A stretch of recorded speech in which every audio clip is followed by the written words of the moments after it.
মানব জীবন মূলত এক অন্তহীন পরীক্ষার পথ। এই পথে কখনো আসে আনন্দ, কখনো দুঃখ, কখনো সম্মান, কখনো অপমান, কখনো প্রাপ্তি, কখনো শূন্যতা। আর এই সমস্ত পরিবর্তনের মধ্যেই মানুষকে স্থির থাকতে শেখায় এক চিরন্তন বাণী, যে সয় সে রয়। ঠাকুর রামকৃষ্ণ পরমহংসদেবের এই অমর উক্তি কেবল নৈতিক শিক্ষা নয়, এটি এক গভীর আধ্যাত্মিক দর্শন।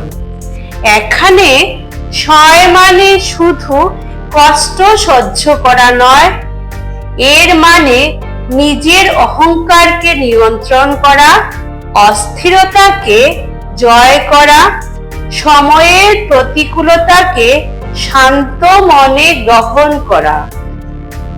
কারণ জীবনের সবচেয়ে বড় শক্তি বাহ্যিক ক্ষমতায় নয়, অন্তরের সহিষ্ণুতায়।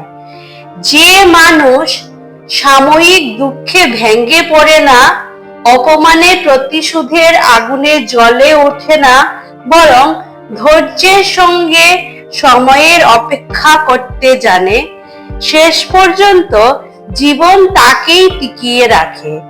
প্রকৃতিও যেন এই সত্যেরই প্রতিচ্ছবি। বীজকে প্রথমে মাটির অন্ধকার সহ্য করতে হয়, তবেই সে একদিন বিশাল বৃক্ষে পরিণত হয়। সোনাকে আগুনে পুড়তে হয়, তবেই তার প্রকৃত দীপ্তি প্রকাশ পায়। মানুষের আত্মাও ঠিক তেমনি দুঃখ, অপমান ও প্রতিকূলতার মধ্য দিয়েই পরিণত হয়। ঠাকুরের দর্শনে সহ্য শক্তি দুর্বলতার চিহ্ন নয়, বরং এটি আত্মজয়ের প্রথম ধাপ।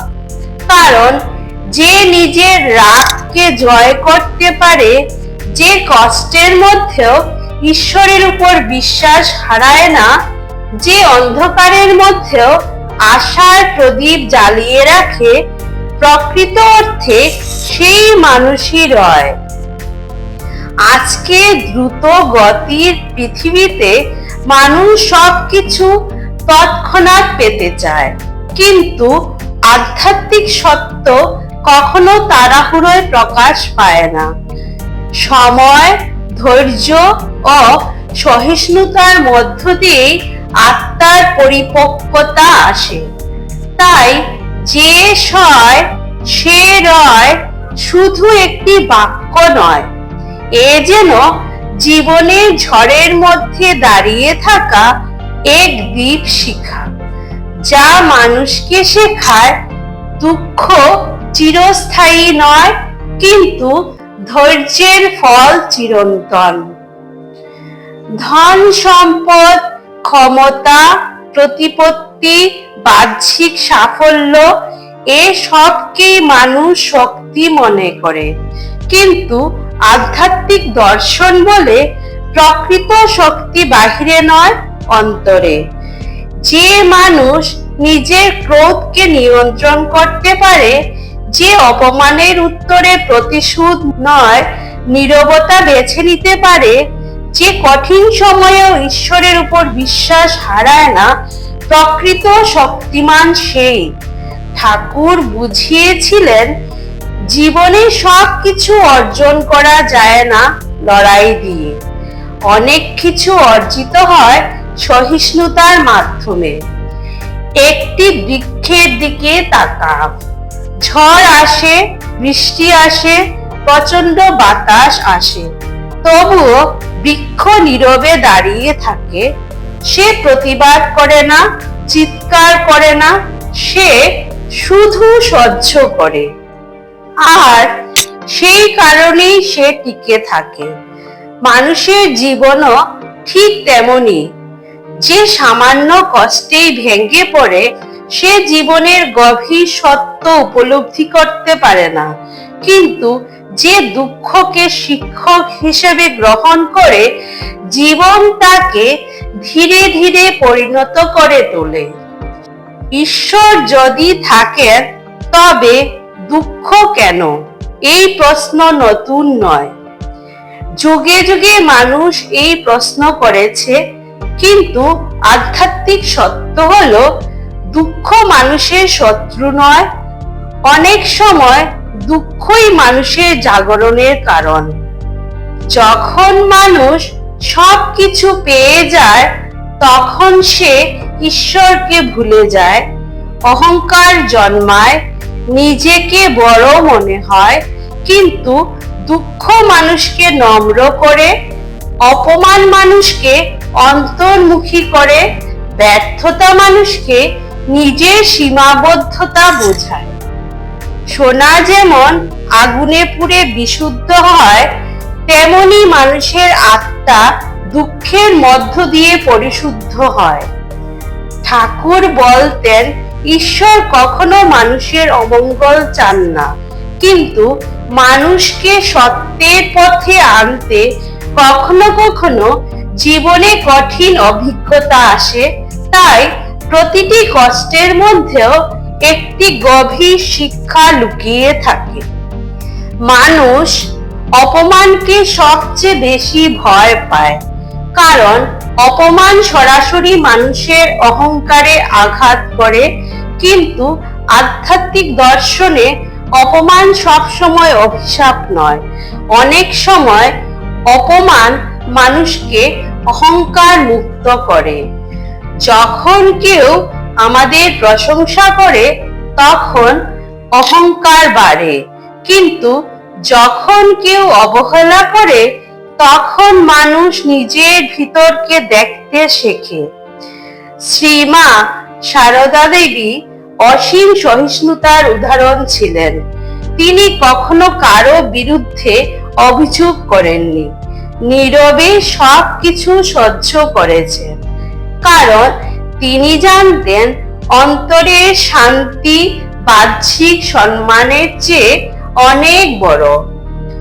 আজ মানুষ সামান্য সমালোচনাতেই ভেঙে পড়ে, কিন্তু যে অপমান সহ্য করতে শেখে তার মন ধীরে ধীরে স্থির হয়ে ওঠে।